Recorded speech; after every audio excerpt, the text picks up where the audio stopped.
Hey, Warpugs. Today we're going to be checking out a request from Magus. This is SCP-2664. This is the Redline. This is one of those, like, I say it often, but I can't say it enough. There's so many times I want to watch something. I want to check something out. But I can't because either time constraints or something like that. Also, I've been taking a little bit of time to myself the past couple of weeks. I guess, it's been pretty obvious. I've been taking a little bit of time to myself just to, get myself together and get myself, I did wind up after the Yarg video taking a step back for a little bit. And I just gave myself a slight vacation from the pace at which I would normally was doing things, just to give myself a breather and to evaluate where I am and where I want to be, things of that nature, place some ideas in my head, and go from there. But I guess you could say that vacation is over, guys. It is Redline from the Exploring series. Let's get into it. SCP-2664 Redline. Okay. There's a common proverb that says that the road to hell is paved with good intentions. Yes. The idea is that sometimes those who intend to do good things often end up doing far worse things than they intended. Or they intentionally do horrific or evil things with good intentions in mind. The greater good. It's a concept that crops up now and again in the SCP universe, as the SCP Foundation often does some pretty questionable stuff with the best of intentions. In a universe where plenty of different groups and individuals encounter or meddle with forces beyond their control or understanding, there's of course going to be unintended consequences, even if they think they're doing a good thing. This is true. SCP-2664 is an instance where some people tried to make the best of a bad order, with the end result being even worse. SCP-2664 is a psionic eigenweapon developed by GRU Division P, the anomalous investigation branch of the Soviet Union. It was developed on the orders of the then General Secretary Joseph Stalin between 1950 and 1961, under the name Project Redline, with the intention of acting as a psychic deterrent that would immediately brainwash the global populace into following the tenets of Soviet socialism. Nice. However, GRU Division P secretly designed it instead to mitigate and remove human tendencies towards violence. Physically, the weapon consisted of 3 Ukrainian triplets suffering from an extremely rare form of conjoinment, where their bodies are all joined at the head and thorax. In this case, each of their heads faced a separate direction, while their bodies joined at the navel. They possessed 3 arms total and 6 legs, although the extent of their internal conjoinment remains unknown. Psionically, they act as a single gestalt entity with 3 mental subdivisions: a control division, effector division, and receptor division, pertaining to their physical selves, enabling it to perceive and interact with its environment. It's capable of self-levitation and long-range manipulation of objects that weigh up to 100 kilograms, although its psionic capabilities are primarily for affecting other sentient and sapient beings around it. This is already disturbing, and we're only 3 minutes in at this point. Unshielded sentient organisms that come within a certain distance of the weapon, originally 100 meters, then 3 kilometers, and then 5 kilometers, will be subjected to severely altered brain chemistry and tissue mutation. See, they don't even give it a name. They don't give it, okay. Particularly in the thalamus, prefrontal cortex, amygdala, hippocampus, and septum. Sapient beings then undergo a dramatic shift in personality, experiencing a 90% decrease in hormones linked to aggression and a general depression of the sympathetic nervous system. This induces an aversion to witnessing and engaging in violence, a severely diminished acute stress response, and a strongly negative reaction towards all forms of weaponry. Huh. Non-sapient beings, such as mice, suffer rapid onset spongiform encephalitis and toxic sulfate buildup, dying within minutes. Mentally, the entity is thought to possess the equivalent intelligence and disposition of a 6 to 10-year-old child. Lovely. With its mental state likely having been adversely affected by GRU Division P's conditioning and training, which included electroshock therapy, attempted hypnosis, and exposure to large quantities of Soviet propaganda. Lovely. The weapon was Nothing like child experimentation, guys. Remember, good times rhymes with war crime. created in the former GRU Division P psionic research facility, and until its transformation into an anomaly during the Foundation's first exploratory mission, the facility was designed and built in such a way as to diminish the strength of all psionic transmissions within the structure by 99.5%. To this end, it incorporated materials such as electrum into the insulation, and its layout was designed to maximize reflection and dissipation of psionic transmissions within the structure. The majority of the Foundation's knowledge of the weapon comes from a former Division P researcher, designated Iceman, who led numerous research and development projects for the Division, including the development of SCP-2664. On December 25th, 1962, Iceman defected to the Foundation, bringing with him thousands of classified Division documents and records encompassing a slew of different projects and initiatives, including 2664. The Soviet government officially denied knowledge of the existence of both the project and the facility, and as a result, the Foundation implicitly assumed custody of both. Huh. We're provided a transcript of an interview with Iceman, who begins by saying that he was a project manager in the Psychotronics division of the main intelligence directorate. Psychotronics. This is already sounding like a Gundam.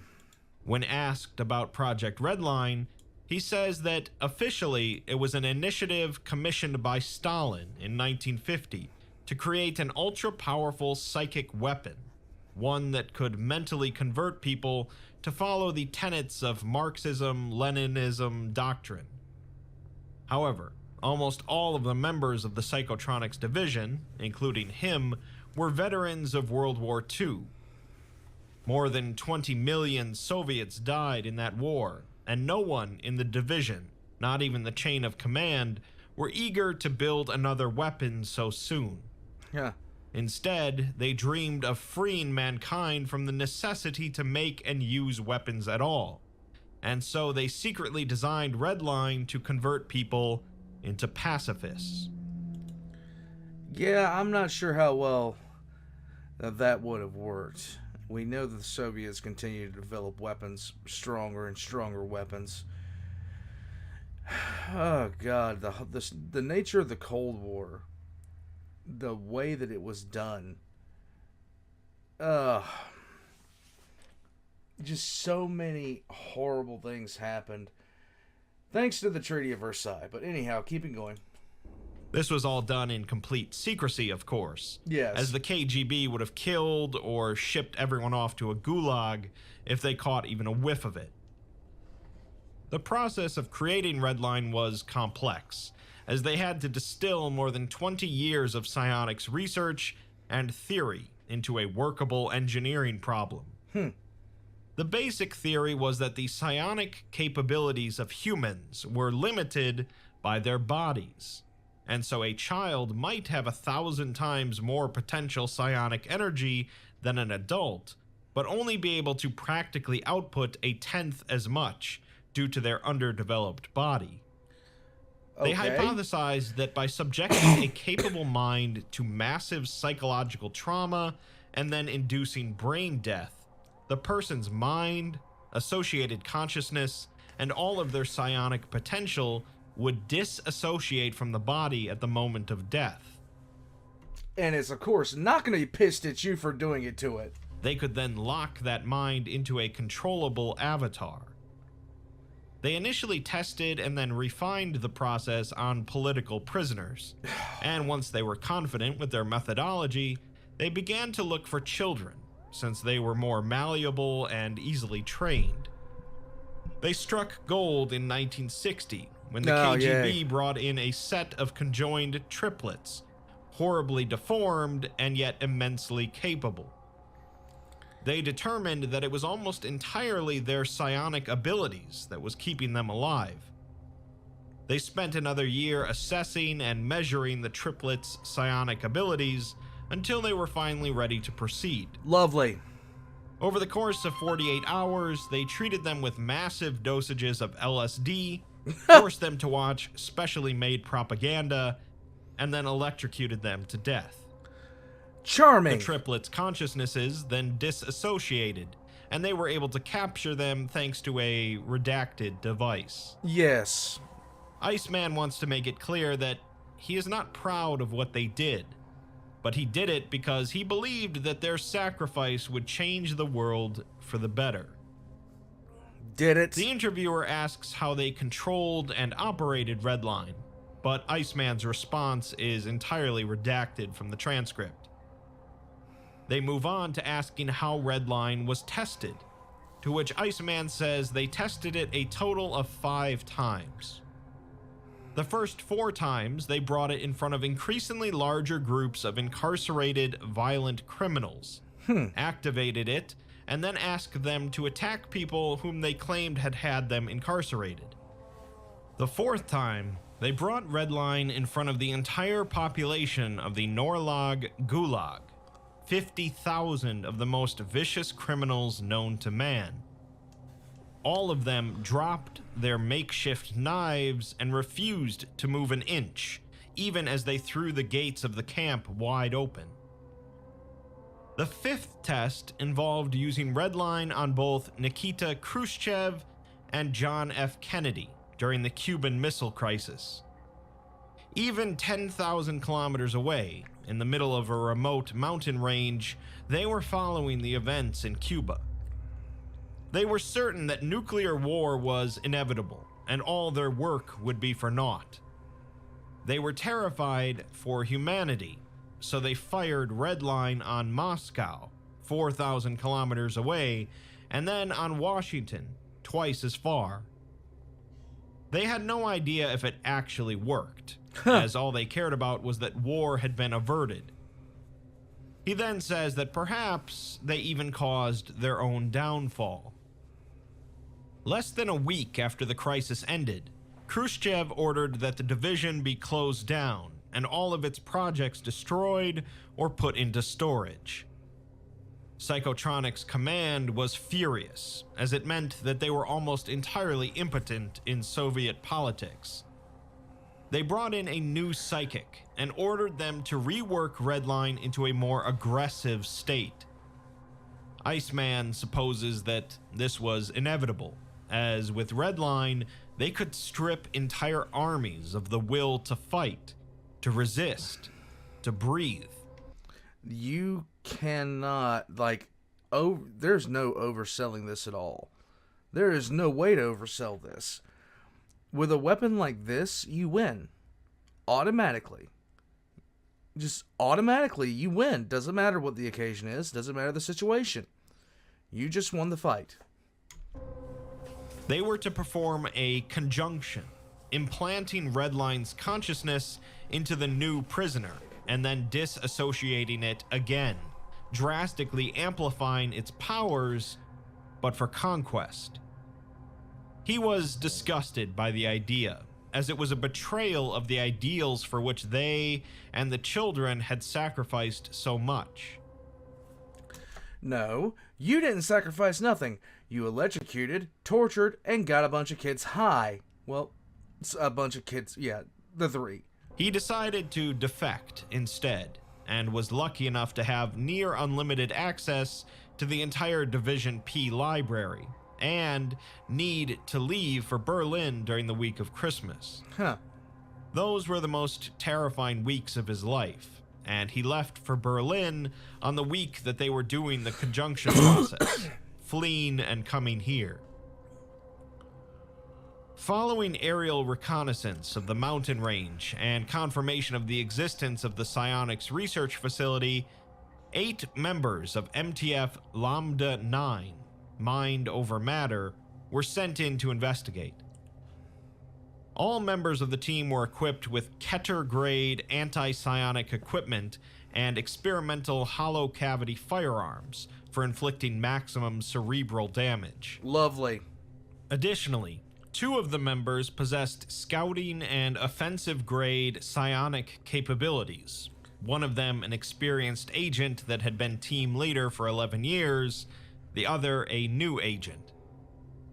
The team is airdropped into the mountains approximately 2.5 kilometers away from the facility, with a storm gradually forming over the area and lowering visibility. Okay. The team leader informs command that they might lose reception in this blizzard, and then tells the rest of the team that the plan is for 6 of them to go check out the facility, while the other 2 remain here to keep an eye on the helicopter. As the 6 approach, the 2 psionic members each report a sudden migraine as they travel nearer to the facility.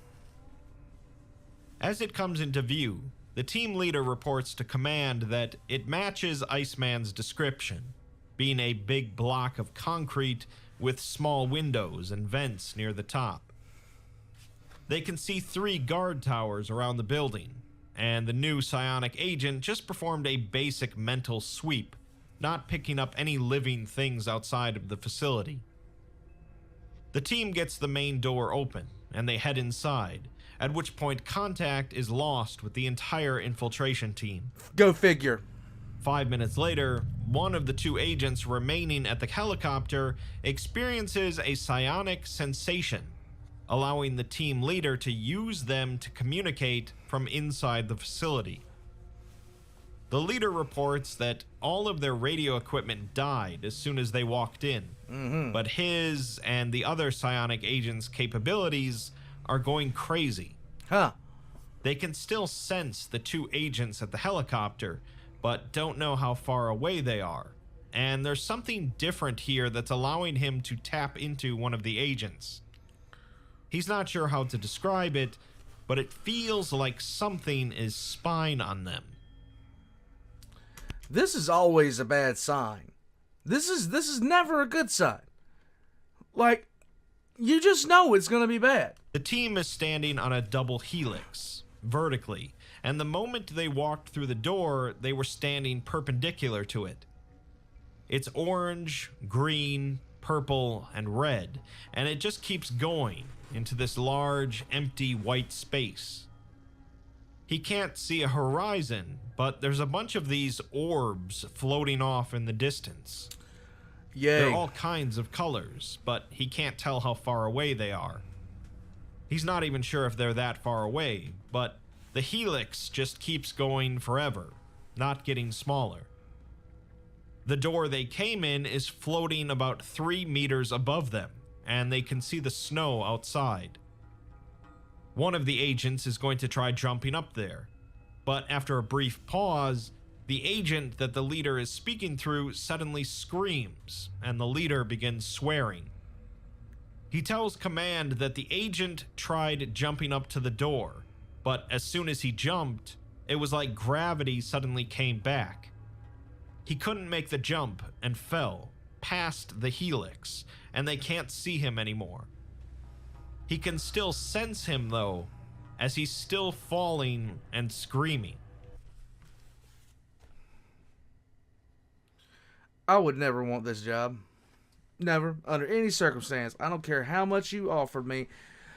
I don't care who I was. Well, maybe I'd watch it for the good boy. Maybe I'd do this for the boy. Maybe I would. I don't know, though. We'll see. But no, you can't convince me of doing anything like this. The team decides to continue forward to try and find another way out of here, and possibly find the falling agent at some point. Yeah, maybe you might want to 3 find that guy. hours go by until the leader reports that they found something, as the helix branches off into a doorway. He can see inside, and it looks to be a lab of some type, but after entering, they see that the only way out of it is back through the way they came. They decide to poke around the lab a bit, noting plenty of dusty tables with scientific equipment on them. The power still seems to be on, though, and they find a dead Russian in the corner of the room, sitting in a chair in front of an oscilloscope. The top of his skull is gone, and his brain is stretched out like silly putty, jammed into all of the equipment nearby. He isn't showing any signs of decomposition, however, aside from the dust. They scrape some of his brain off the wall as a sample, and decide to rest here for a few hours. Why? Just why do you screw with things? Just don't. God. In the meantime, the 2 agents out by the helicopter are forced to evacuate due to the worsening weather conditions. The Psionics Division recommends various breathing and meditation techniques to the 2 to lessen the demands of the psionic connection, and they return after the weather clears.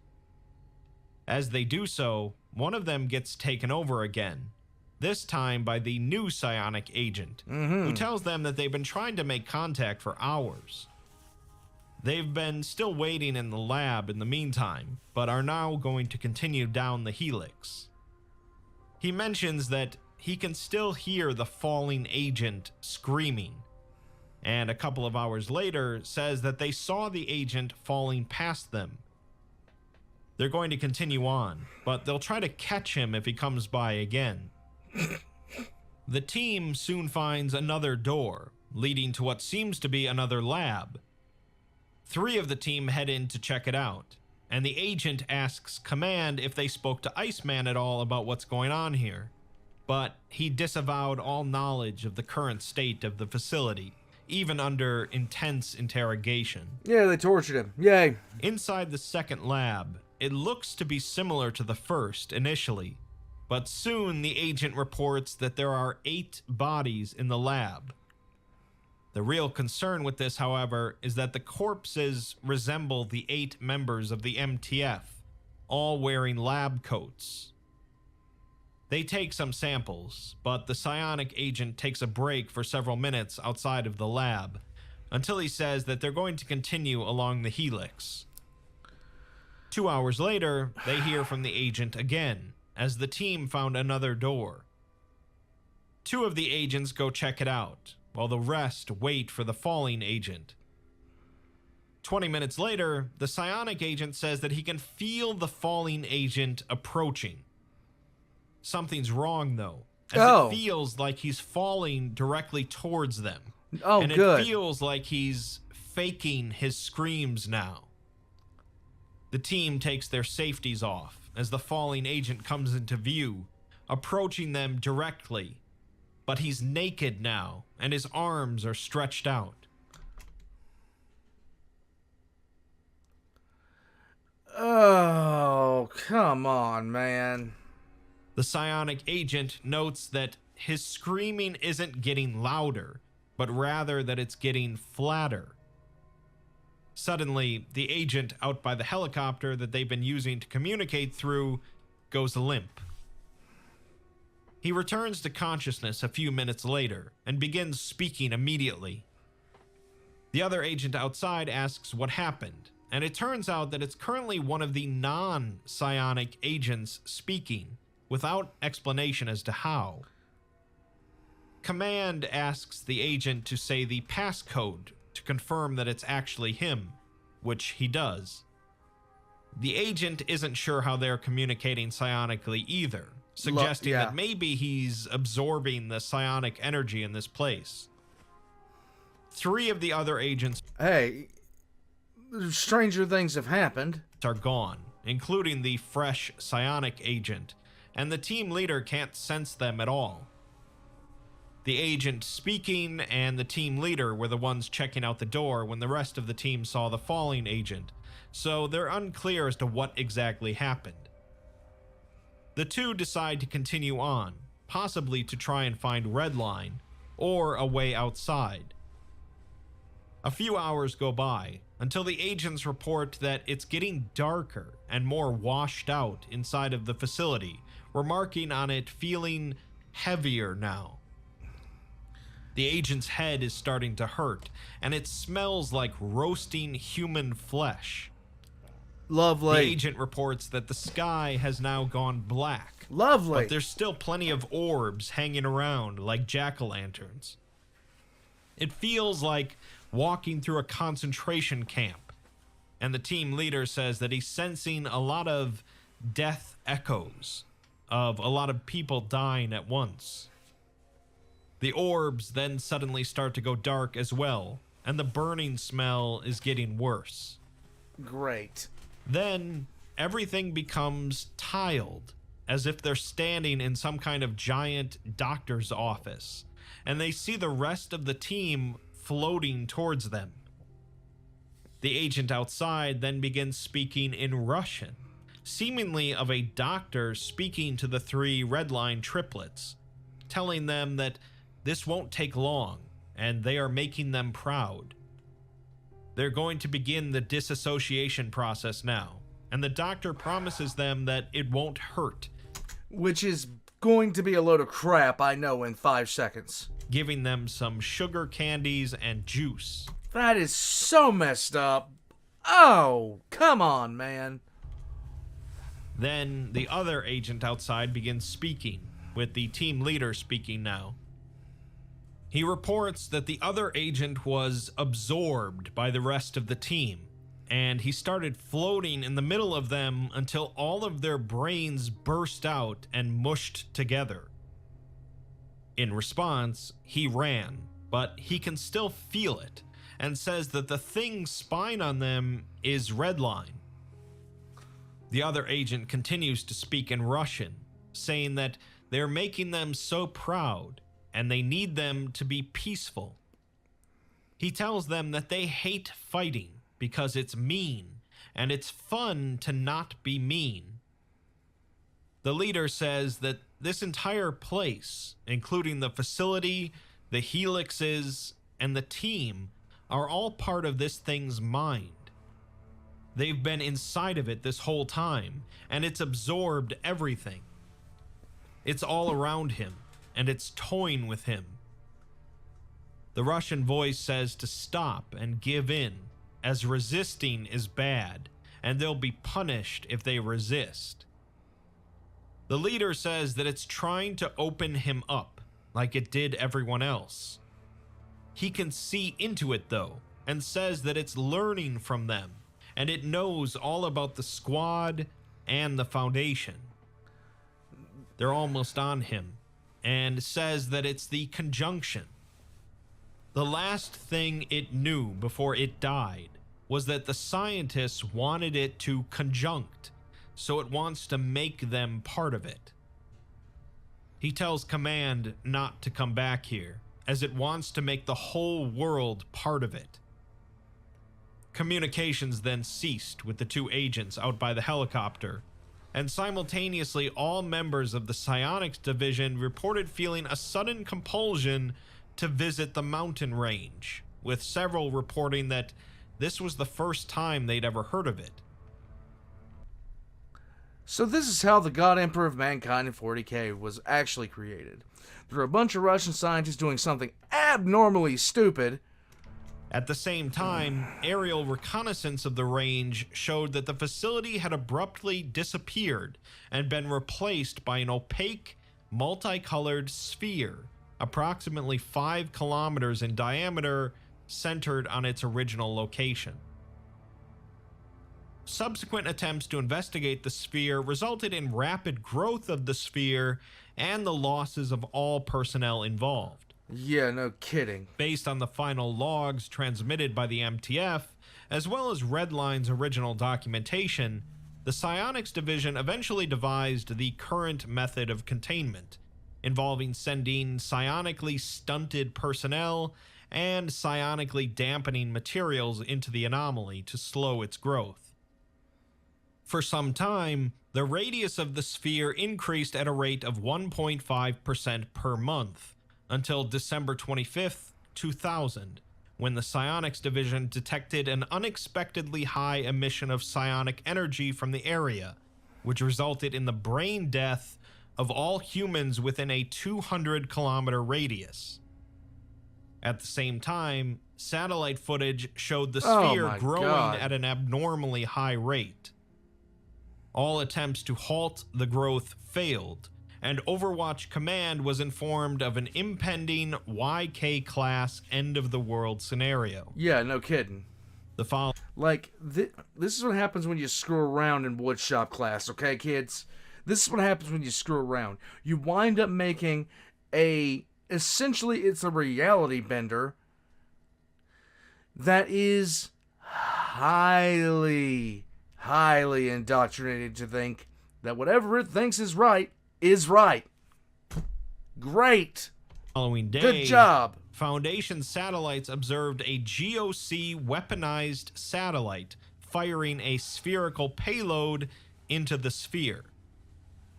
For the next 13 minutes, large quantities of radiation were emitted by the sphere, after which the sphere abruptly dematerialized, leaving only the spherical payload behind. Through unknown means, the payload then lifted into the air and escaped into the atmosphere. Following the event, no radiation or psionic energy could be detected in the area. So, did the GODC do a good thing or a bad thing? And expeditions I still can't forgive them for the chair. Into the area were successful without issue. A few days later, SCP-2664 was reclassified as neutralized. Preliminary reports regarding the nature of the payload deployed by the GOC suggests that it is a demonics-based eigenweapon with the internal codename Gaius Prime. Further investigation is ongoing. Huh. So, to summarize everything then, Stalin wanted GRU Division P to make a psychic weapon that could simply convert the rest of the world into communists. The members of the Psychotronics Division, however, wanted to end wars and decided to make a weapon to convert everyone into pacifists.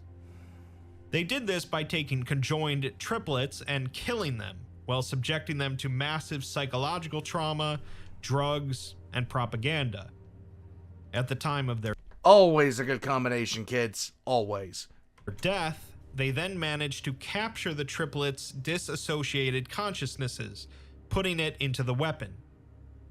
This process seemed to work pretty perfectly, easily turning 50,000 vicious criminals into pacifists, and potentially bringing a stop to the Cuban Missile Crisis from across the world. Afterwards, though, Khrushchev ordered that the whole division be closed down, enraging Psychotronics Command. In response, they brought in a new psychic and ordered the division to make Redline more aggressive, as it could be an incredibly powerful weapon. They were to perform a conjunction, implanting Redline's consciousness into the new prisoner and then disassociating it again, amplifying its powers and turning it towards conquest. Yes, let's just take something we do not understand and make it worse. This ended up being the big problem, as it absorbed everyone at the facility and anyone that approached it. It set its sights on the entire world, and eventually it began to expand outwards, with the Foundation having no way to stop it. In comes the GOC, however, who dropped a demonic weapon right into it. Within minutes, the demon neutralized Redline and flew off into the atmosphere. In the end, then, the problem wasn't necessarily that they tried to use this weapon to spread pacifism, although that idea has its own problems as well. The real threat came when those same people wanted to more forcefully enact said pacifism creating a voracious anomaly that was worse than the original concept. It's rare for a group such as Division P to have a subsect of their members that defy orders to do their own thing. But perhaps it's even rarer that the GOC swoops in to save the day. Yeah, they pretty handily did that one. Oh, okay, So, I still don't forgive the GOC for what they did to the chair. I really just don't. Which is now a bag of mulch. I don't forgive them whatsoever. But this is one of those instances where you're kind of glad to see them show up because everybody else is acting like a bunch of morons. Yeah, the GOC... I disagree with some of their methods, but in this particular instance... you're dealing with something way too powerful that you have no comprehension of. So yes, drop the demon weapon on it. I'm just saying. At some point you've got to sit there and unload the heavy weapons, and the GOC did it. So it's considered neutralized for now. Which is, in my opinion, good. Because the last thing that you want to have running around is a highly indoctrinated reality bender psionic. I can't believe those words just came out of my mouth, but they did. Guys, one thing I have greatly enjoyed about the SCP Foundation is how it can take incidents like this and make them absolutely stupidly terrifying to even contemplate the concept of these things happening in the order of which they happen. If you enjoyed this, leave a like and a comment. This was the highest requested video on the server. If you enjoyed this, please leave a like and a comment. I'm telling you guys, I am waiting for somebody to log in today. Because I have recorded my first SCP video. And I can't wait to... I need some people with some voices and stuff like that. I just need to get some things done. I'm looking forward to it. Really am. Until then, though, guys, this was one of the Cold War spawned so much ridiculousness where both sides were absolutely terrified of the other one. And were pointing weapons at each other that could wind up destroying the planet. And they did so for a long time without anybody ever pulling the trigger. Thank God. I'm old enough to have participated in nuclear drills at my school. I remember those drills. In fact, I remember when the USSR fell apart and how everybody was kind of just like looking around at each other like the Cold War was over. And nobody really understood what to do from that point. We had no enemy left that was as strong as the United States was. Just didn't know what was going on. In any case, guys, I'm gonna head out. Leave a like and a comment if you can. If you would like, just jump on over to see the Exploring series. Subscribe to him because, yeah, SCP content. He's going to be going into 40K content soon, which is great. I got something from him that you guys want me to check out. And it is, would the SCP Foundation be able to take on the 40K universe?